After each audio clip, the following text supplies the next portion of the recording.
dari Selasa, Rabu, Kamis, mereka merapatkan, ya kan? Sampai seperti itu ya? Iya, di Cianjur ternyata didapatkan informasi di Tukul ini ketemu sama dukun.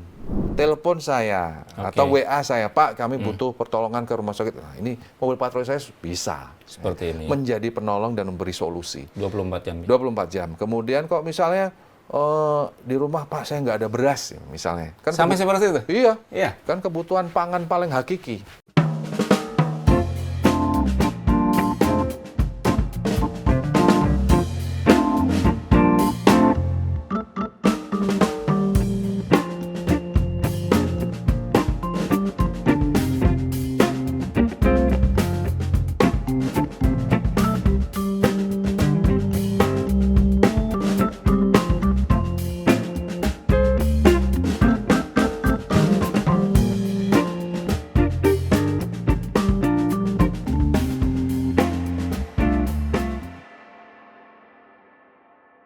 Halo Tribuners, jumpa lagi bersama saya Widi Hanaldi dalam program Tribun Talks.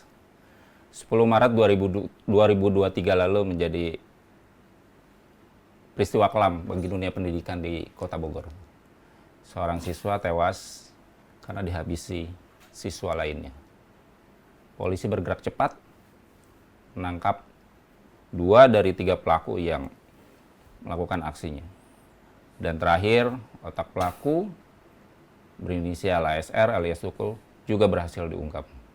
Seperti apa kisah pengungkapan di balik kesuksesan penanganan kasus ini? Sudah bersama saya Kapolresta Bogor Kota Komisaris Besar Bismo Teguh Prakoso. Selamat pagi, Komandan. Selamat pagi, Kang Widi. Selamat pagi para pemirsa dimanapun berada. Sebelumnya saya ucapkan selamat atas pengungkapan kasus ini. Atur pisan. Ya, senyumnya agak lebih enak ya. Alhamdulillah. Lebih enak tidur ya. Alhamdulillah. Baik, Pak Kapolres, ini menjadi atensi. Semua orang melihat detik demi detik, hari demi hari perkembangan kasus ini. Sebelum saya masuk ke bagaimana ini bisa terungkap, saya kembali dulu flashback ke 10 Maret 2003 lalu. Bagaimana ketika Pak Kapolres menerima laporan itu, apa yang dilakukan pertama oleh jajaran waktu itu? Yang pertama, waktu itu saya menerima informasi dari Kapolsek Bogor Utara bahwa terjadi penganiayaan menyebabkan korban meninggal dunia di Simpang Pomat. Bogor Utara, di mana saat itu ada pelajar yang baru selesai melaksanakan ujian, pulang bersama teman-temannya, kemudian melintas di median jalan dan tiba-tiba dibacok. Bercucuran darah dan meninggal dunia tidak jauh dari median jalan tersebut. Kemudian saya langsung ke TKP dan juga ke rumah sakit. Di situ saya bertemu keluarganya, kemudian melihat jenazah dari almarhum, dan kemudian segera saya konsolidasikan semua tim untuk melakukan pengungkapan dan pengejaran terhadap pelaku. Demikian. Dan tidak lama setelah peristiwa atau beberapa hari kemudian, 2 pelaku berhasil ditangkap saat itu ya, berinisial MA dan S. Ya, 2 pelaku berhasil ditangkap, namun sebelum itu saya bertemu dengan keluarga dari almarhum di rumah sakit dan saya berkomitmen dan menyampaikan bahwa yang pertama turut berduka yang mendalam dan kemudian kita akan tangkap pelakunya.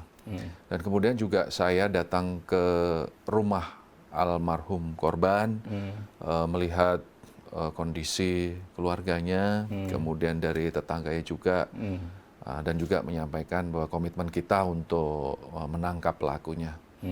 Kemudian kita lakukan pengejaran terhadap pelaku oleh Satreskrim Polresta Bogor Kota, kemudian dengan Polsek Bogor Kota tentunya, Bogor Utara. Kemudian kurang dari 1 kali 24 jam, 2 pelaku itu dari 3 pelaku, itu kita amankan di daerah Banten. Di daerah Banten. Iya. Jadi kronologisnya ketika pelaku, ini dari awalnya, hal ini diawali dari ada 3 pelaku. Yang pertama Bani, yang kedua Salman, yang ketiga Tukul. Bani ini yang di dalam video tersebut duduk di depan motor, yang mengendarai motor. Kemudian dia yang memiliki motor dan juga penyedia gobang, penyedia alat senjata tajam yang untuk melakukan penganiayaan terhadap korban meninggal dunia. Yang kedua Salman. Salman ini yang duduk di tengah.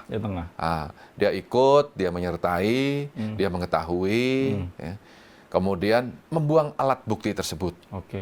Yang ketiga si Tukul yang melakukan pembacokan. Dan si Salman yang tengah ini juga mukul korban, tapi pakai topi. Tapi nggak kena. Kemudian berawal sebelum kejadian tersebut kan hari Jumat kejadiannya. Seninnya ini si Bani ini mendapatkan tantangan via IG dari lawannya. Senin sebelumnya ya? Senin sebelumnya. Iya. Jadi ini Jumat, Seninnya ini ada provokasi lewat IG ya terhadap si Baninya dari lawannya yang inisialnya Ambon. Jadi seorang siswa juga. Siswa di tempat pelaku sekolah? Bukan. Oh, dari tempat sekolah korban? Iya, jadi ini ada dua aliansi sekolah. Iya. Ini aliansi sebut saja ya X atau A, yang ini aliansi B. Ya ini memang bebuyutan nih, berantem, bermusuhan dari dulu. Nah, kemudian karena si Bani ini ya mendapatkan provokasi dari si Ambon ya. Dengan si Bani ini nempelin fotonya di wilayah teritorialnya si Ambon ini. Si Ambon kan merasa ya teritorial kok diacak-acak sama si karena ada fotonya dia dan nantang lah lewat IG gitu. Nah, si Bani merespon, oke gitu kan. Tapi saat itu tidak direspon langsung karena badannya lagi nggak enak si Bani ini. Kemudian pas enak dari Selasa, Rabu, Kamis mereka merapatkan, ya kan? Sampai seperti itu ya? Iya. Sampai ada rapat segala ya mereka? Ngajak. Si Bani ini ngajak Salman, ngajak si Tukul. Ada nih tantangan kayak gini. Ayo kita. Dan 3 orang ini memang bersahabat ya? Bersahabat dan satu kelas. Satu kelas. Rumahnya nggak berjauhan di wilayah Bogor Kabupaten. Terus habis itu malam itu mereka merencanakan, kemudian paginya mereka mencari si Ambon itu. Sebenarnya sasarannya itu. Iya, sebenarnya sasarannya si Ambon, tapi nggak ketemu. Nggak ketemu. Akhirnya dicari sasaran lain. Berarti sebenarnya si 3 pelaku ini sudah mapping tuh dari pagi. Dari pagi. Udah nyari. Bolak-balik di situ. Iya, nyasar lah. Misalnya ya, menyisir ya. Pelaku sebenarnya udah tahu aja si orang yang berinisial Ambon itu. Oh, sudah tahu. Ya, cuman nggak tahu, nggak ketemu. Nggak ketemu saat itu, pas hari Jumat itu. Hari Jumat itu. Akhirnya karena nggak ketemu, dicarilah yang memiliki aliansi sekolah dengan seragam yang sama. Oh, ini dari sekolah ini loh. Dari ini menurut pelaku nih ya. Dengan ciri baju, celana warnanya ini. Oh, ini adalah pihak lawan. Sahabat gitu. Gitu. Jadi random pada akhirnya. Random, karena ini nggak ada, kalau secara pribadi ya, nggak ada itu permusuhan, masalah, gesekan, friksi nggak ada sebelumnya. Karena saya tanya kepada keluarga korban, waktu itu di rumahnya, anak ini baik, sering ngaji kalau malam Jumat, baiklah, di lingkungan itu baik terhadap anak ini. Gitu. Terus habis itu dibacok, kemudian tidak jauh dari TKP itu, dari almarhum meninggal dunia, kemudian setelah rumah sakit. Iya, setelah kejadian itu bagaimana teman-teman atau tim dari penyidik ya, dari kepolisian pada akhirnya bisa mengidentifikasi bahwa ini kelompok ini. Nah, ini ketika si pelaku, 3 pelaku setelah melakukan aksinya, mereka ke sekolah. Masih sempat sekolah ya? Sekolah, karena mau ujian. Mau ujian. Nah, karena tahu dicari polisi, si 3 pelaku ini kabur. Kabur. karena pas Jumatan juga. Iya, iya. Nah, kabur langsung pergi. Kemudian ya kita identifikasi, kemudian berdasarkan analisa. Motor si pelaku ada di sekolah juga ya? Ya kita Ditemukan amankan. kan Ya, dari situ ya. ya. Oke. Gitu. Termasuk alat bukti untuk kejahatannya di mana? Iya, jadi ya motor, baju korban, visum korban. Ya, Untuk kemudian senjata tajamnya senjata tajam kita ditemukan di sekolah temukan. aja? Di sekolah? Itu jadi di sekolah itu ada warung. Nah, ada masjid juga lah di situ. Iya. Nah, kemudian warung itu tempat biasa mereka nongkrong. Nah, sajamnya, gobangnya dibuang tidak jauh dari situ. Oke. Kita temukan berdasarkan informasi dari 2 orang yang kita amankan itu. Pada akhirnya mengkerucut kepada 3 pelaku dan 2 dari 3 pelaku akhirnya bisa ditangkap di daerah Banten. Banten ya. Dua-duanya di daerah Banten. Dua-duanya di Banten. Ya. Itu berdasarkan informasi dari memang yang dikumpulkan oleh tim penyidik. Betul, ya. Seperti itu. Dari berbagai sumber. Iya. Oke, Pak Kapolres. Dari 2 itu kan cukup lama prosesnya untuk mendapatkan tukul ya. Iya. Upaya yang dilakukan jajaran khususnya dari Satuan Reskrim saat itu sampai akhirnya bisa tukul terungkap kan kita mendapatkan cerita banyak juga. Iya. Tukul sempat ke sini, ke Iya. sini, ke sini. Iya.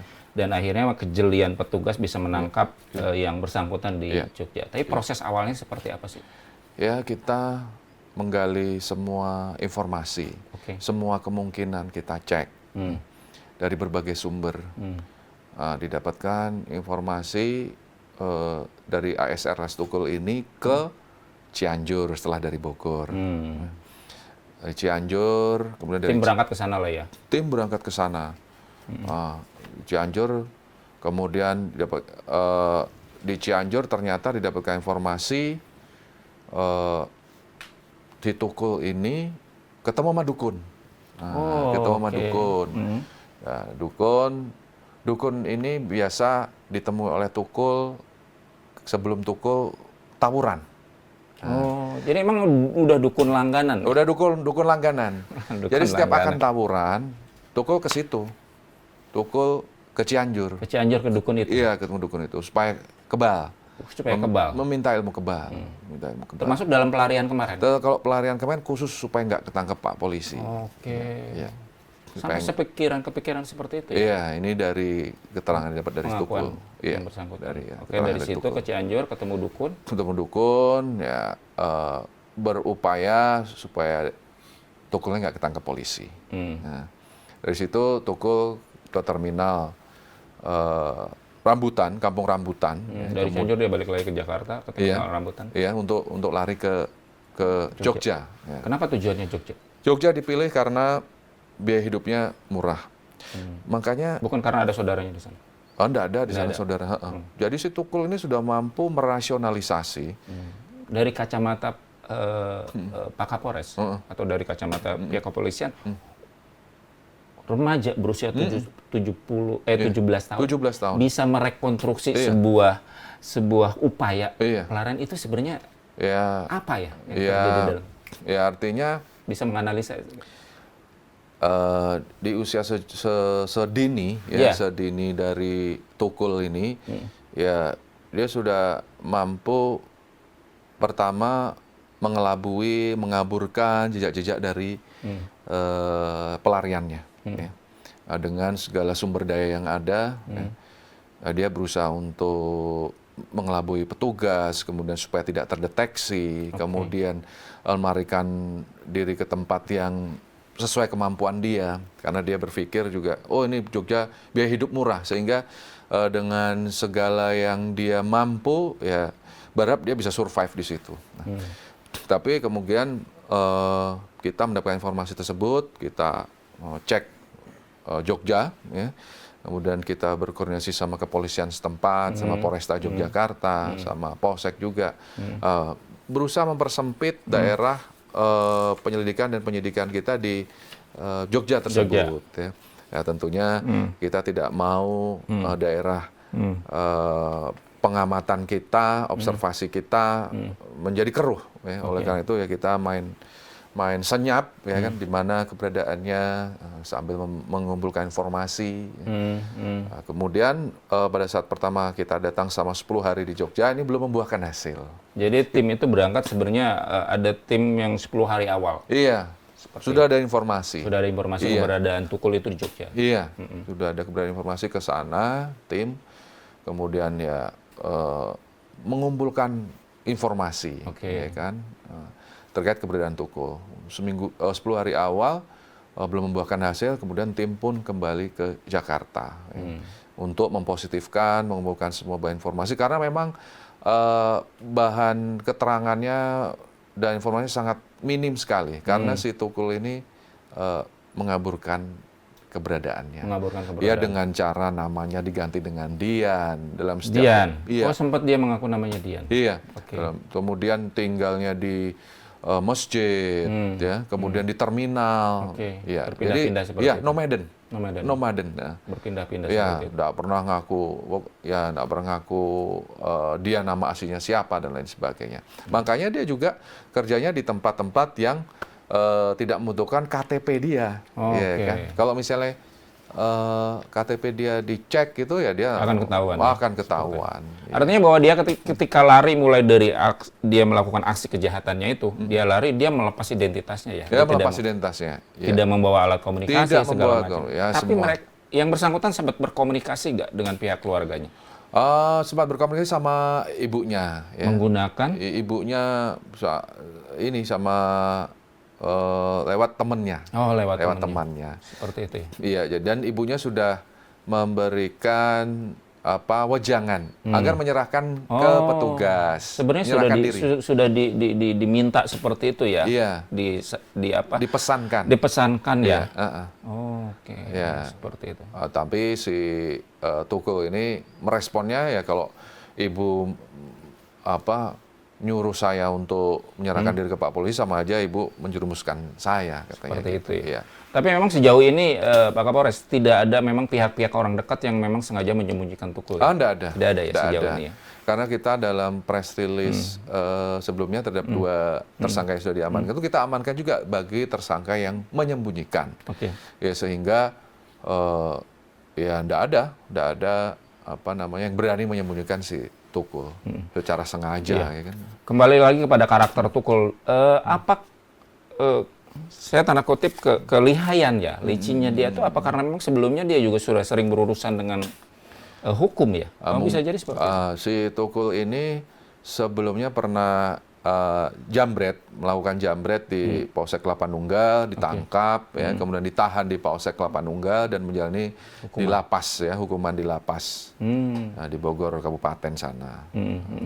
Nah, mungkin di sana Tukulnya belajar tentang kejahatan dan lain sebagainya. Nah, itu kita tidak tahu, dan itu merupakan koreksi, ya, bahwa penanganan terhadap tersangka atau tahanan hingga masuk ke lapas dan lain sebagainya memang harus membuat si tahanan atau tersangka itu menjadi lebih baik, jangan sampai malah belajar kejahatan di dalam. Mungkin yang dimaksud anak bermasalah ya. Iya. Itu masuk kategorinya anak yang bermasalah dengan hukum. Betul. Soalnya kan ketemu sama tahanan-tahanan lain yang lebih senior dan lain sebagainya. Bicara kembali kepada kasus ini menjadi atensi yang sangat besar, Pak Kapolres. Satu, karena ini terjadi bukan pada konteks 2 kelompok tawuran. Mungkin berbeda kasusnya ketika ini antar kelompok bertemu, ada yang jadi korban, tapi ini kan yang tadi dikatakan bahwa pelaku ini ternyata melakukan hal itu secara random. Iya. Sehingga pressure juga cukup banyak, artinya harapan cukup banyak dari semua orang. Ini menjadi atensi. Polresta membentuk tim khusus untuk ini. Polresta membentuk tim khusus, ya, tim Jatanras, ya, kemudian tim Resmob, tim-tim terbaik kita optimalkan, ya, dan juga kita lakukan ANEF terus, setiap minggunya, setiap harinya. Cukup apresiasi terhadap keberhasilan ini, meskipun ini cukup menguras energi juga ya. Pernah terbayangkan mungkin dari teman-teman kepolisian atau dari Pak Kapolres sendiri untuk menangkap seorang anak remaja sampai sesulit ini? Belum. Maksudnya buktinya yang 2 tadi langsung ketangkap Betul, ya. betul. Tapi yang lihai ini tentunya banyak yang ngajarin pasti. Oke. Pasti banyak yang ngajarin. Oh, supaya kamu jangan ke sini, kamu lagi dicari Pak Polisi dan lain sebagainya. Seperti itu ya. Iya. Artinya orang-orang sekelilingnya juga mungkin tidak menutup kemungkinan ya, Iya. teman-temannya segala Iya. macam ya. Iya. Seperti itu. Oke. Tukul dikenakan, untuk Tukul sendiri dikenakan pasal berapa sebenarnya? Dikenakan Undang-Undang Perlindungan Anak ya, yang dia melakukan kekerasan terhadap orang yang menyebabkan meninggal dunia. Ya, ancaman hukuman 15 tahun penjara. 15 tahun. Tapi dia tidak kena pasal 30 ya, pembunuhan berencana ya. Itu nanti pertimbangan hakim ya. Jadi pasalnya pasal perlindungan anak. Iya. Kalau KUHP-nya pasal 338. 338 pembunuhan ya. Pembunuhan ya. Pembunuhan ya. Iya. Karena dikatakan pembunuhan karena memang tadi dilakukan secara random. Iya. Ya, dia tidak mengenal sasarannya siapa segala macam. Iya. Tapi bahwa nanti pertimbangan hakim akan melihat bahwa ini sudah direncanakan segala macam, nanti ketika itu akan bergulir di pengadilan seperti itu ya. Ya, tentunya kita menyajikan unsur pasal, pemenuhan unsur pasal, alat bukti, kemudian nanti jaksa akan menuntut, hakimnya berdasarkan keyakinan hakim, kemudian dia riwayat residivis dan lain sebagainya, itu akan menentukan hukuman.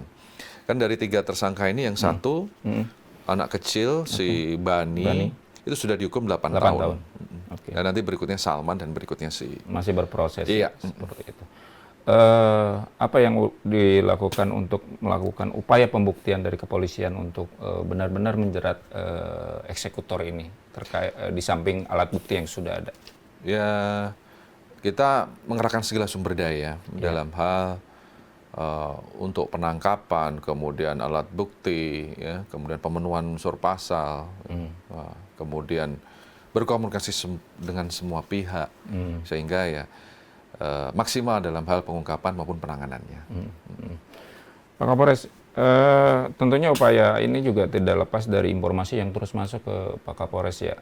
Apalagi Kapolres membuka hotline ya, seperti itu. Sejauh ini hotline yang dibuka oleh Pak Kapolres cukup efektif apa tidak menyerap informasi dan apapun? Ini sangat efektif ya. Jadi kasus penipuan SIM, jadi pelaku membuat seolah-olah ada biro jasa pengurusan pembuatan SIM. Kemudian ada akte kelahiran, sertifikat dan semua jenis dokumen surat berharga itu bisa dibuat oleh si pelaku ya dengan membayar sejumlah uang. DP pertama, kemudian kalau sudah muncul, sudah jadi DP terakhir agar segera ditransfer.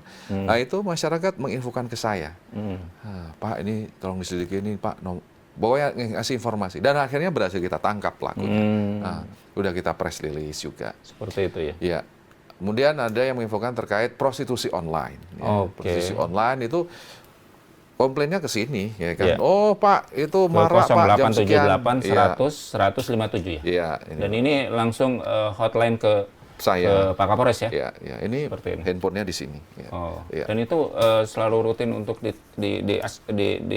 dijawab ataupun ditanggapi oleh? Ya, secara rutin saya jawab. Ya, misalnya ada masyarakat yang menyampaikan, Pak, di Jalan R3 itu sering kebut-kebutan di sana, tolong dipatroli. Nah, saya respon, Pak, ada yang jualan obat-obatan terlarang, Pak, di sini, Pak. Saya respon. Ada misalnya ada polisi yang nakal gitu, ada juga? Ada polisi nakal, Pak. Ini di polsek ini, ya saya telepon ke polseknya. Gitu. Iya, itu segera datangi. Nah, jangan lakukan hal itu. Seperti itu ya? Ya saya itu. Pokoknya masyarakat masuk, Pak, ada mata elang, Pak. Jadi kalau selama ini laporan yang masuk kepada Pak Kapolres itu lebih banyak apa kasusnya? Bervariasi. Ya? Ada juga yang dalam penanganan kasus, Pak ini lambat dan lain sebagainya. Nah, saya undang, yuk silakan ke kantor. Nah, itu nanti biar ketemu Pak Kasat Reskrim biar jelas gimana penanganannya. Kemudian ada juga yang bising Pak ini tetangga ada kayak hiburan loh. Tempat hiburan. Ya, tempat hiburan. Ya. Suaranya mengganggu. Ya saya datangi sama anggota. Iya, Pak ini banyak anak-anak nongkrong.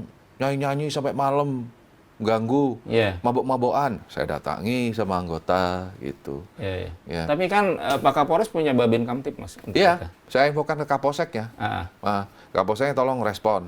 Jadi saya mengukur, mana yang perlu didatangi oleh Polres, mana yang perlu didatangi oleh Polsek gitu. Ya. artinya kalau misalkan ada laporan langsung ke Kapolres, apakah jangan-jangan fungsi Babin Kamtibmas juga masih harus ditingkatkan lagi? Karena dia kan yang langsung berhubungan dengan masyarakat. Babin Kamtibmas ini kan dari pagi sampai siang atau sore ya. Dan satu orang tuh satu kelurahan ya, Iya, jadi kita ini saling mengisi. saling mengisi. Kan kadang orang lebih banyak WA-nya malam. Oh, WA-nya Iya, malam. WA-nya malam. Jadi yang malam yang aktif ya, yang piket, ya. Kemudian yang tim quick respon, kemudian tim Bajra, Iya, iya, yang berseragam itu Raimas, Garda, Iya, iya. tim Kujang. Nah itu kita gerakkan. Kemudian tim patroli, tim lantas. Kebanyakan intinya masyarakat suka dipatroli itu. Masyarakat suka dipatroli, Pak tolong kirim patrolinya, Pak tolong kirim petugasnya, Pak. Itu. Jadi masyarakat merasa aman kalau melihat justru ada Iya. ada polisi yang berseragam melakukan patroli seperti itu ya. Iya. Most of them suka seperti itu. Iya. Rasa aman dia lebih terjaga ya. Menginginkan kehadiran Pak Polisi. Seperti itu. Iya. Tapi dengan keterbatasan anggota kan juga sulit untuk menjangkau semuanya. Itu bagaimana yang bisa dilakukan oleh jajaran? Kita atur Pak, kan kita punya pola nih. Ya. Ini ada peta Bogor Kota. Oh titik-titik yang sering masyarakat lapor. Kemudian titik-titik kerawanan. Ya. Kemudian kita selalu analisa nih berdasarkan pola kejahatan, pola laporan polisi, pola masyarakat komplain. Saya tandanin tuh Pak. Nah ini agar dipatroli titik-titik ini ya, dengan membunyikan sirene lah, dengan polisinya dialogis, dengan rutin ya. Nah ini agar disentuh. Jadi jangan sampai nggak ada daerah yang nggak disentuh, harus sentuh nih. Sehingga bisa Pengawasannya seperti apa? mencegah. Pertama saya lewat di HT ya, setiap malam ya, pada jam-jam rawan agar lakukan patroli daerah tersebut, kirim foto dokumentasinya, ya. Kemudian ada pamenwasnya, ada pawasnya, atau kalau malam saya pimpin apel gitu, setiap ini periodik ya. Nah, kemudian ya saya datangi titik-titik perbatasan itu, karena kan titik perbatasan dengan Bogor Kabupaten ini titik masuk. Jadi saya berusaha sentuh. Kemudian saya laksanakan tuh Jumat curhat, kemudian ngopi bareng Kapolresta. Jadi titik rawan Kamtibmas. Saya ingin membangun kebersamaan, semangat untuk peduli lingkungan. Jadi di sini pemudanya sama-sama waspada nih, sinergi nih bareng sama 3 pilar. Yang di sini juga saya tumbuhkan tuh dari masing-masing tempat tuh, sehingga tumbuh kebersamaan, tumbuh kepedulian, tumbuh ketangguhan terhadap Kamtibmas. Untuk Kota Bogor sendiri, kerawanannya itu seperti apa sih yang paling banyak? Kalau misalnya dari pagi sampai siang atau sore gitu ya, atau ya habis maghrib gitu, itu kemacetan. Ya dari yang berangkat kerja, kemudian pulang kerja, kemudian kalau weekend, yang wisata, yang kuliner dan lain sebagainya. Personel pelantas kita harus kuat, harus banyak dan harus tergelar di lapangan, ya kan? Nah, itu untuk di waktu pagi sampai sore hari maghrib. Nah, kalau udah malam hari sampai ke dini hari, kerawanannya ya balap liar, tawuran, geng motor dan lain sebagainya. Nah, ini harus kuat kita patroli kita. Nah, patroli kita 3 pilar bersama TNI, bersama Satpol PP, Dishub, ya, semua kita gandeng. Juga bersama masyarakatnya. Nah, masyarakatnya yang peduli nih, ya Karang Taruna dan lain sebagainya, Kamling dan lain sebagainya. Kan setiap daerah ada tuh, setiap wilayah. Nah ini kita ingin membangun, menyentuh dan memperhatikan tempat-tempat itu. Jadi bicara soal geng motor, di kabupaten cukup meriah ya kalau bicara karena banyak kelompok-kelompok geng motor yang membawa senjata tajam segala macam dan itu terpublish di media sosial. Bagaimana untuk kota sendiri, karena kota kan berbatasan sekali dengan kabupaten. Kalau kota ini tentu kita nggak boleh lengah. Kita nggak boleh lengah, kita kudu siaga terus ya dalam hal mengantisipasi kejahatan malam. Ya. Pertama, kita sudah membangun komunikasi yang baik dengan Satgas Pelajar. Ya. Kemudian kita juga sebelumnya sudah rakor bersama ya dengan TNI, dengan Disdik, ya, kemudian Disnaker, Kominfo, Disparbud dan lain sebagainya. Oke. Ya. Karena akar masalah dari tawuran dan lain sebagainya ini kan karena pelajar yang kelebihan energi, ya, sehingga Kelebihan energi. tenaga, Oke. ya kan banyak apa namanya banyak tenaga dan juga perlu pengawasan. Nah ini tentu anak ini tentu berangkat dari keluarganya dulu, ya kan berarti bagaimana nih orang tuanya. Kondisi sosial ekonominya, makanya saya ajak 3 pilar itu. Ajak Dinsos, ajak Disdik, ajak Satgas Pelajar. Satgas Pelajar atau Disparbud atau peluang ekonomi keluarga ini gimana nih, ya kan? Supaya ada sentuhan gitu, negara ataupun pemerintah ke keluarga yang apa namanya terlibat ini. Kemudian bagaimana RT RW-nya, bagaimana tokoh-tokoh masyarakat di lingkungannya. Kemudian kita melangkah lagi ke sekolahnya, bagaimana sekolahnya. Nah, ini kita tumbuhkan kesadaran bersama untuk pengawasan. Kemudian kita buat grup WA, ya kan? Nah, saya ada grup WA Satgas Pelajar. Nah, di sini kita mengetahui nih, kapan kerawanan-kerawanan itu terjadi, lebih pada hal-hal yang faktual yang dimungkinkan terjadi seperti tawuran, pembacokan dan lain sebagainya. Sehingga kita perlu tahu jam pulang sekolah, jalur pulang sekolah, kemudian jam kelulusan, tanggal kelulusan, kemudian jam selesai pulang ujian. Nah itu kita harus tahu rute-rute mana, jam-jam berapa saja petugas kita untuk harus di lapangan sehingga bisa mencegah hal itu terjadi. Pak Kapolres, kembali lagi ke kasus tewasnya Arya Saputra ya, yang melibatkan 3 pelaku. Apakah itu polisi kecolongan? Yang 3 pelaku... Ya artinya kasus itu menyebabkan 1 orang tewas. Apakah itu termasuk juga bisa dikatakan polisi, Satgas Pelajar, Disdik, segala macam kecolongan sehingga terjadinya seperti itu? Menurut saya bahwa kolaborasi dan keberadaan kita di lapangan itu sudah mengatur lalu lintas di pagi hari. Jadi keberadaan petugas itu secara rutin, baik itu di Simpang Talang, kemudian Simpang Pomat, itu kita rutin melakukan gatur lantas setiap pagi. Ya. Nah, cuman kalau pihak yang menginformasikan jam-jam selesai ujian, jam kepulangan dan lain sebagainya, itu menumbuhkan kepedulian dan informasi dan kewaspadaan serta antisipatif itu memang butuh effort ya. Betul. Karena kan kalau polisi sendiri itu terbatas. Dan ya, ini juga tidak menjadi ranah tugas polisi, hanya menjadi tugas polisi ya. Iya, karena kan tentunya habis gatur kita juga melaksanakan tugas yang lainnya untuk pelayanan dan masyarakat. Mungkin untuk kasus Tukul juga bukan kasus tawuran kan pada akhirnya jatuhnya ya. Iya. Ya kan kalau ketika kasus tawuran sudah terlihat secara kasat mata, 2 kelompok bertemu, saling di sini bergerombol, di sini bergerombol, secara kasat mata sudah bisa ngelihat karena itu kan yang tadi dikatakan bahwa Tukul melakukan itu karena random. Iya kan.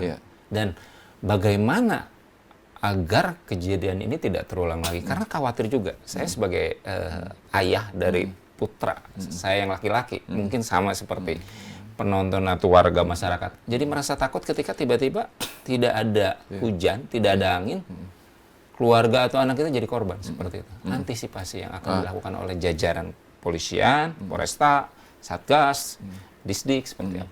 Nah kalau langkah yang sudah kita lakukan kemarin itu kita datang ke sekolah-sekolah, ada Police Goes to School, ya kita datang menjadi iru upacara, kemudian kita juga bertatap muka ngobrol sama siswa-siswanya, ya. Kemudian saya share nih nomor handphone saya kepada para siswa dan siswi. Saya sampaikan bahwa adik-adik ya bahwa keberadaan kita ini menjadi penolong bagi adik-adik semua, ya karena pada dasarnya saya berpikir dan kita semua berpikir tidak ada anak yang jahat, tidak ada anak yang nakal, yang ada hanya anak yang belum baik. Anak yang belum baik. Anak yang belum baik, sehingga bagaimana kita melakukan upaya pertolongan. Misalnya salah satunya kalau misalnya pas malam hari udah malam, larut malam, mereka takut pulang karena jalannya gelap, sepi dan lain sebagainya, bisa WA ke saya sampaikan itu kepada para siswa dan siswi. Nah, ini mobil patroli saya ya 24 jam siap untuk mengantarkan adik-adik kalau misalnya malam takut melintas di daerah yang gelap gitu. Atau misalnya pas di rumah adik-adik butuh pertolongan ke rumah sakit, segera ambulannya susah dihubungi, telepon saya atau WA saya, Pak, kami butuh pertolongan ke rumah sakit. Nah, ini mobil patroli saya bisa seperti ini menjadi penolong dan memberi solusi 24 jam. 24 jam. Kemudian kok misalnya di rumah, Pak, saya nggak ada beras misalnya. Kan Sampai seperti itu? Iya. Kan kebutuhan pangan paling hakiki. Kalau wartawan nggak ada beras bisa ya? Oh, bisa. Saya bilang itu, ya kan kadang nggak semua urusan ini bisa kepantau oleh. Jadi urusan sosial juga. Sosial kita nggak masalah Kamtibmas aja. Iya. Luar biasa. Betul. Ada tapi memang yang lapor saya nggak punya beras. Yang lapor, ya Pak, tolong dianterin. Oh, baru itu. Ya. Mungkin yang minta beras masih malu-malu ya? Masih malu-malu mungkin. Seperti itu ya. Tapi sebenarnya membuka ruang ya? Membuka ruang buat tidak semua orang dalam kondisi yang sempurna, berkecukupan. Ya, orang kan bisa aja dalam kondisi keterbatasan, dia malu, bisa japri ke saya sampaikan seperti itu. Tidak semua orang bisa menyampaikan di forum. Ya. Kemudian, ya kalau misalnya yang malu, sungkan, takut, bisa sampaikan japri ke saya. Saya bilang gitu. Akhirnya ya kita sebagai penolong.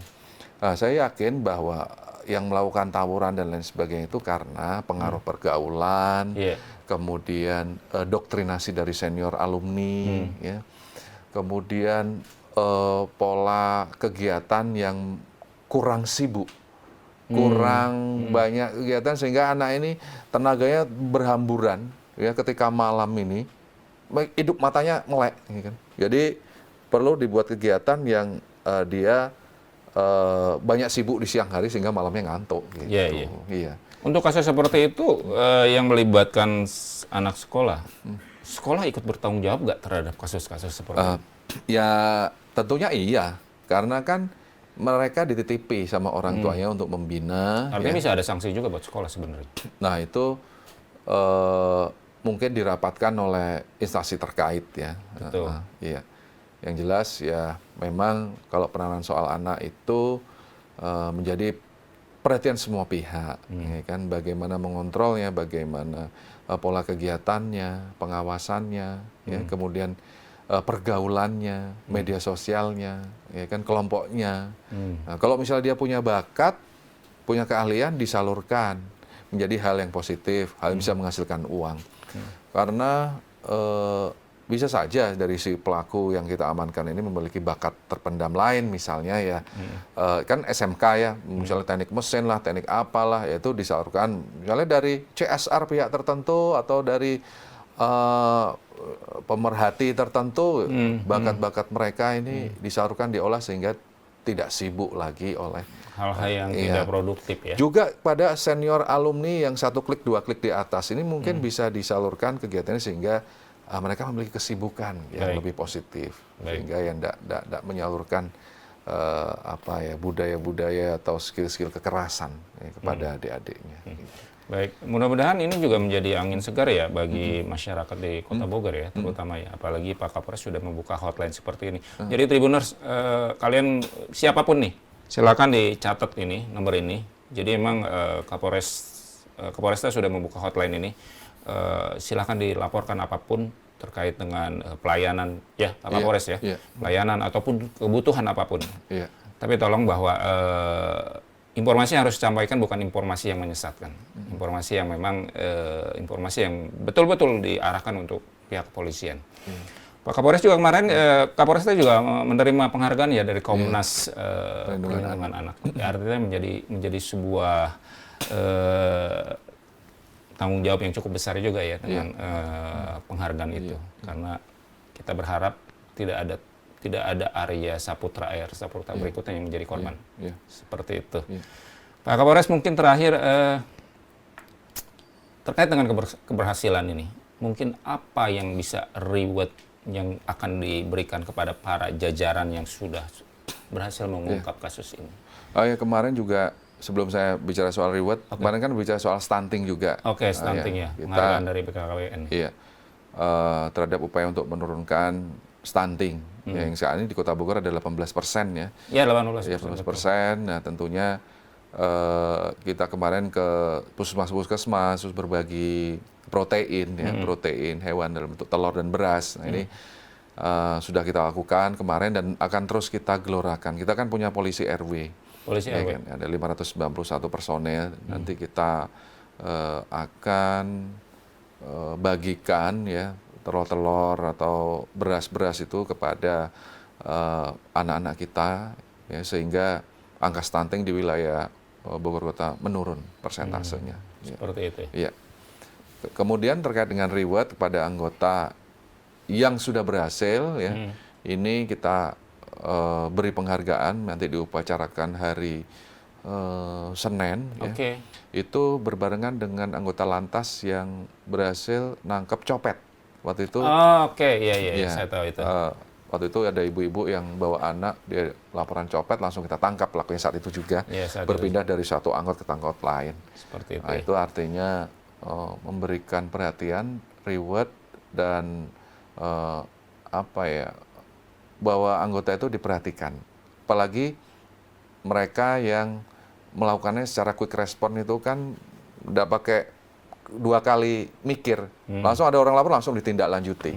Artinya segala hal yang cepat dilakukan adalah sesuatu yang natural, dan kita pengen segala sifat-sifat baik ini dihargai dan dicontoh oleh kita semua. Ya kan? Nah, itu nanti kita berikan reward, dan personel-personel kita yang memiliki reward piagam penghargaan ini tentunya ke depannya akan lebih diprioritaskan dalam pembinaan karir.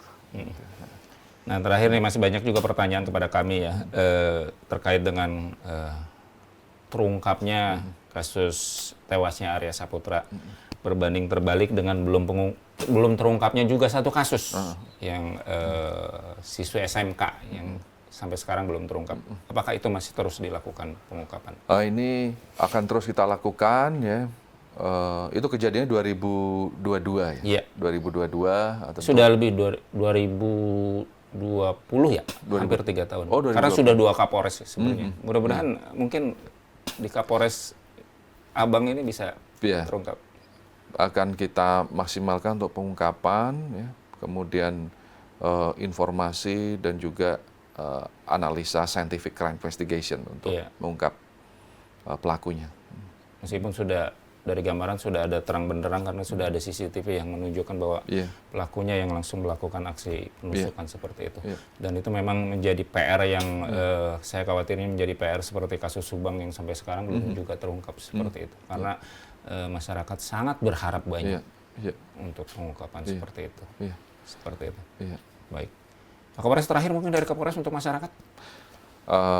Terima kasih untuk segala dukungan, kemudian support dari warga di Bogor Kota. Mari kita sama-sama kolaborasi, bergandengan tangan untuk menjaga wilayah kita tetap aman.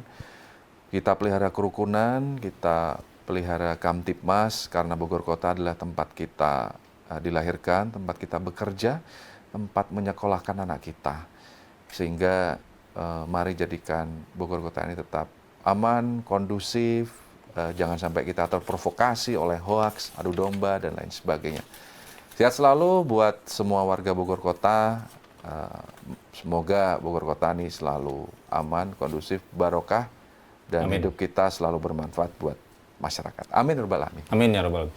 Baik, terima kasih Pak Kapolresta, Komisaris Besar Bismo Teguh Prakoso. Sukses buat jajaran Polresta dan sehat selalu untuk Pak Kapolres. Amin ya rabbal alamin. Tribuners, itu tadi perbincangan menarik dengan Kapolresta Bogor Kota, Komisaris Besar Bismo Teguh Prakoso. Nantikan kami di episode berikutnya dengan pengungkapan mungkin program-program dari Polresta yang lainnya. Saya Widi Henaldi, pamit undur diri. Terima kasih. Hatur nuhun pisan. Hatur nuhun.